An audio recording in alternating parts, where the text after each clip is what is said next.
दोस्तों, अगर मैं आपसे कहूं कि स्टॉक मार्केट में 100 में से सिर्फ 9 लोग पैसा कमाते हैं तो क्या आप यकीन करेंगे?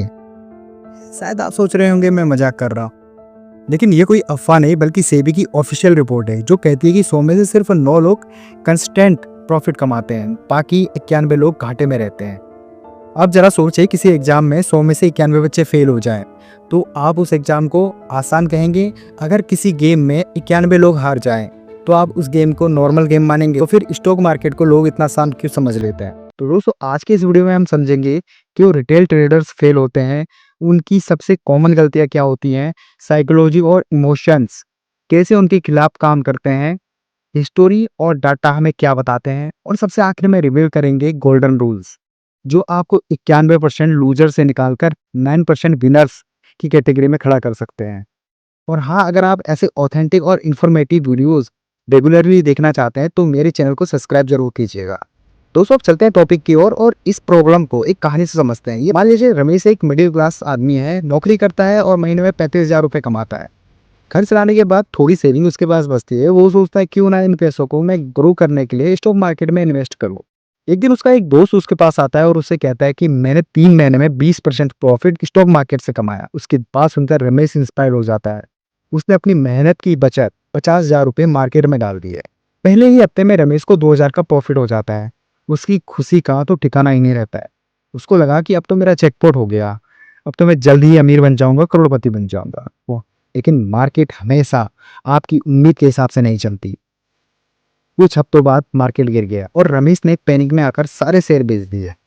इस बार उसे 5,000 रुपये का लॉस झेलना पड़ा। दोस्तों, इसके बाद उसने और बड़ी गलती कर दी। उसको ऐसा लगा कि शायद वो अकेले डिसीजन नहीं ले पा रहा हो कि क्या सही है क्या गलत है। उसको ऐसा लगा कि अब उसे एक्सपर्ट से सलाह लेनी चाहिए। तो उसने क्या किया, व्हाट्सएप और टेलीग्राम में कई ट्रेडिंग ग्रुप से ज्वाइन कर लिए। अब रोज उसे टिप्स आने लगे। ये स्टॉक खरीदो, मल्टी बेगर बनेगा। ये बेच दो, क्रैश होने वाला है। इंट्राडे करो, आज प्रॉफिट मिलेगा।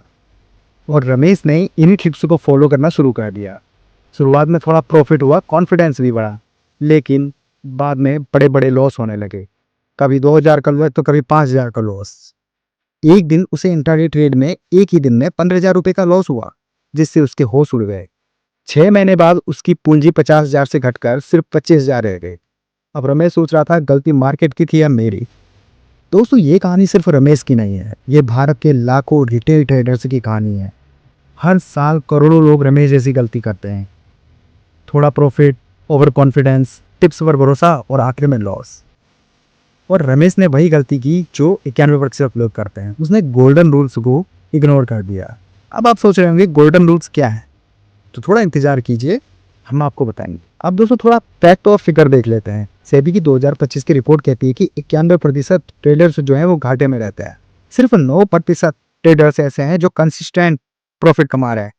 अगर सिर्फ FY25 की बात करें तो रिटेल ट्रेडर्स ने 1.06 लाख करोड़ रुपए कमाए।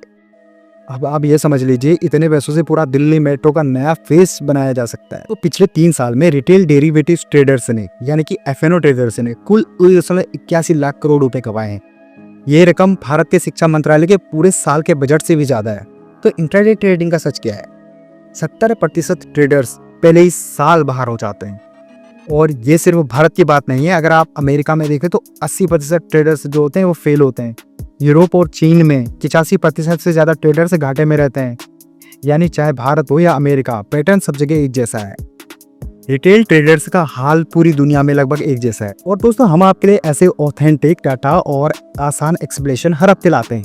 और अगर आपने अभी तक हमारा चैनल सब्सक्राइब नहीं किया है तो कर लीजिए, ताकि आपसे कोई वीडियो मिस ना हो जाए।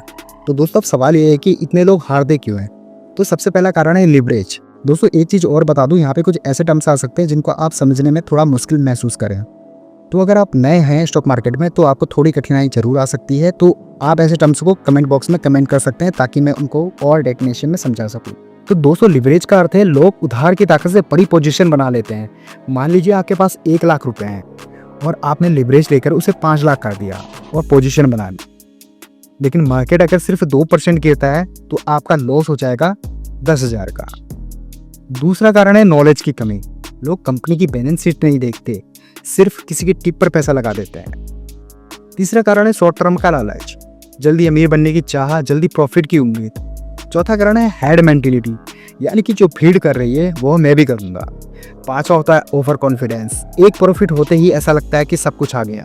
छठा है रॉन्ग एक्सपेक्टेशन, यानी कि लोग सोचते हैं 1-2 साल में करोड़पति बन जाएंगे, जबकि सच ये है कि वॉरेन बफेट ने वेल्थ बनाने में 50 साल लगाए थे। उस वक्त थोड़ा ट्रेडर साइकोलॉजी के बारे में बात कर लेते हैं। मार्केट का सबसे बड़ा खेल चार्ट से ज़्यादा दिमाग का है। देखिए, साइकोलॉजी में सबसे पहले आता है फियर बॉस ग्रिड। मार्केट जब गिरता है तो डर में सब कुछ बेच देते हैं। मार्केट जब चढ़ता है तो लालच में सब कुछ खरीद लेते हैं। उसके बाद है लॉस एवरेशन।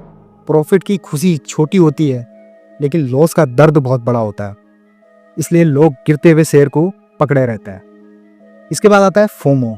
सब खरीद रहे हैं तो मैं क्यों ना खरीदे, लेकिन यही स्टॉक बाद में गिर जाते हैं।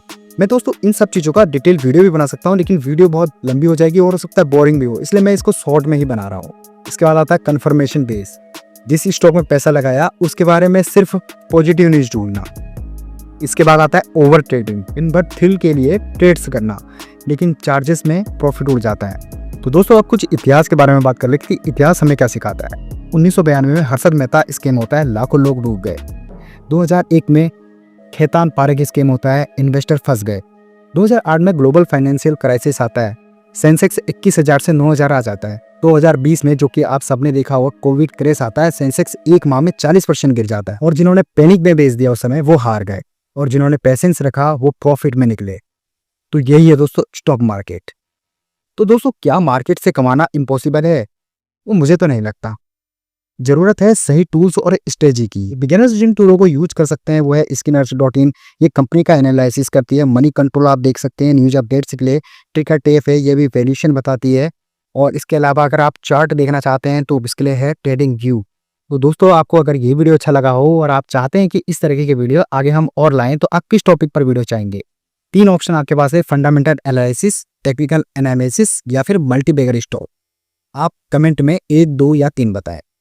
तो दोस्तों अभी तक आपने ये वीडियो पेशेंसली देखा है और अब वक्त आ गया है जब मैं आपको बताऊंगा golden rules of stock market. तो पहला रूल है, सिर्फ उतना इन्वेस्ट करो जितना आप लॉस झेल सकते हो। अपने पोर्टफोलियो को डाइवर्सिफाई करो। ब्लाइंड टिप्स पर भरोसा ना करें, रिसर्च के बाद ही इन्वेस्ट करें। और पेशेंस से वेल्थ रातों रात नहीं बनती। यही रूल्स 91% लूजर और 9% विनर में फर्क डालते हैं। तो दोस्तों अब साफ है, हर साल करोड़ों लोग स्टॉक मार्केट में पैसा गंवाते हैं, 91% हारते हैं और सिर्फ 9% प्रॉफिट कमाते हैं। फर्क माइंडसेट और इन गोल्डन रूल्स का है। अब सवाल है आप किस कैटेगरी में रहना चाहेंगे, 91% लूजर या 9% विनर? कमेंट करके जरूर बताइएगा।